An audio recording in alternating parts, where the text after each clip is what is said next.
Tomorrow, the man who was driving the school bus that struck and killed 12-year-old Braden Callahan in Rockland last fall is expected to plead guilty to a misdemeanor charge. 65-year-old Jeffrey Colburn was originally charged with manslaughter, but that charge will be dropped. Knox County District Attorney Natasha Irving explained the change in a statement to WABI. Irving says last Monday all parties involved met to go over the evidence.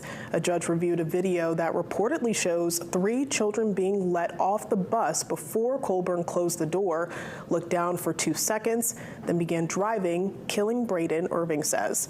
Irving says that video is key evidence to prove criminal negligence, which is defined as, quote, a gross deviation from the standard of conduct a reasonable person would use in the same situation.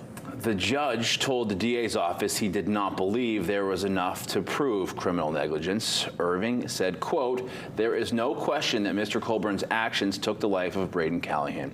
There's no question that he acted with negligence. The only question is whether the act of looking down for a moment while beginning to drive the bus was a gross deviation. You can read Irving's full statement on our website.